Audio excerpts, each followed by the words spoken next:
This channel does not promote any violent, harmful, or illegal activities. All content provided by this channel is meant for an educational purpose only. School service পরীক্ষায় সেরা সাফল্য মানেই oxygen books SSC gateway series. আজকের political নিউজের শুরুতেই এসএসসির খবর, মানে চাকরি বাতিল এবং বাতিল হয়ে যাওয়া চাকরির মধ্যে যাদের অযোগ্য বলে চাকরি বাতিল হয়েছে তাদের খবর। তার কারণ এদের নিয়েই রাজনীতি এই মুহূর্তে সব থেকে বেশি। বিরোধীদের অভিযোগ, সরকার নাকি মানে তৃণমূল কংগ্রেস পরিচালিত সরকার নাকি অযোগ্যদের পাশেই আছে। তারা অযোগ্যদের পাশে দাঁড়ানোর জন্যই নাকি আসল তালিকাটা এতদিন পর্যন্ত দেয়নি। উল্টো দিকে সরকারের বক্তব্য ছিল যা করেছে আদালত আর সিবিআই। আজকে আদালতে দাঁড়িয়ে বোধহয় আরেকটু স্পষ্ট হলো, এই কলকাতা হাইকোর্টে দাঁড়িয়ে আরেকটু স্পষ্ট হলো যে সরকার সত্যি সত্যি অযোগ্যদের পাশেই দাঁড়াতে চায়, অন্তত এসএসসি তো চাই। স্কুল সার্ভিস পরীক্ষায় সেরা সাফল্য মানেই oxygen books SSC gateway series. অযোগ্যদের পাশে দাঁড়িয়েই শেষমেশ জোর ধাক্কা খেতে হলো রাজ্যকে আদালতে। নতুন নিয়োগ প্রক্রিয়ায় অংশ নিতে পারবেন না সুপ্রিম কোর্টের রায়ে চিহ্নিত অযোগ্যরা, সাফ জানিয়ে দিল কলকাতা হাইকোর্ট। রাজ্যের উদ্দেশ্য নিয়ে প্রশ্ন তুললেন বিচারপতি। এসএসসিকে বিজ্ঞপ্তি বদলের নির্দেশ দিয়েছেন বিচারপতি সৌগত ভট্টাচার্য। সুপ্রিম কোর্টের নির্দেশ মেনে ডিসেম্বরের মধ্যেই শেষ করতে হবে নিয়োগ প্রক্রিয়া, জানিয়ে দিয়েছে কলকাতা হাইকোর্ট। কিন্তু এই নির্দেশের পরপরই নতুন করে শুরু হয়েছে রাজনৈতিক চাপানোতর। স্বাভাবিকভাবেই বিরোধীরা সুযোগ পেয়েছেন এই সুযোগে সরকারকে আরেকটু কোণঠাসা করবার।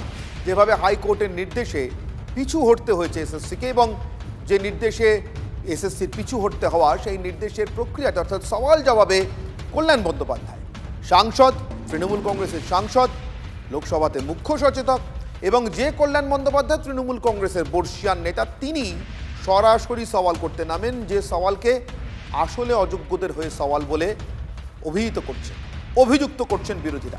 প্রথমেই শুনবো রাজ্য বিজেপির প্রাক্তন সভাপতি, সদ্য বিদায়ী সভাপতি সুকান্ত মজুমদার, কেন্দ্রীয় শিক্ষা প্রতিমন্ত্রী, তার বক্তব্য। তারা এই অযোগ্যদের নাম কোনো মতেই মুখে আনছে না, কারণ এরা পয়সা দিয়েছে।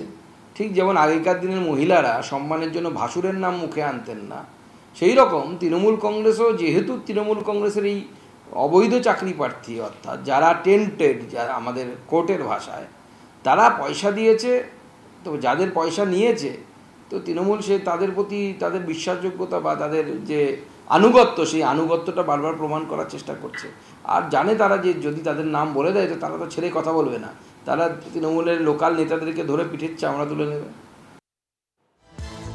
অর্থাৎ এই অযোগ্যদের চাকরি হয়েছিল সরাসরি তৃণমূল কংগ্রেস তাতে যুক্ত ছিল এই অযোগ্যদের চাকরি পাওয়া প্রক্রিয়ার মধ্যে, তাই অযোগ্যদের জন্য তৃণমূলের এহেন সওয়াল। এটাই বলছেন বর্তমানে কেন্দ্রীয় শিক্ষা প্রতিমন্ত্রী এবং সদ্য বিদায়ী রাজ্য বিজেপি সভাপতি সুকান্ত মজুমদার। ফিরদৌস শামীম, যারা মামলা করেছিলেন, মামলাকারী আইনজীবী ফিরদৌস শামীম, যাদের মামলার উদ্দেশ্যই ছিল রাজ্য সরকারকে এবং আসলে রাজ্য সরকারের বকলমে এসএসসিকে এই বিজ্ঞপ্তি পরিবর্তন করতে বাধ্য করা, তাদের বক্তব্য আজকের রায়ের পর শুনব।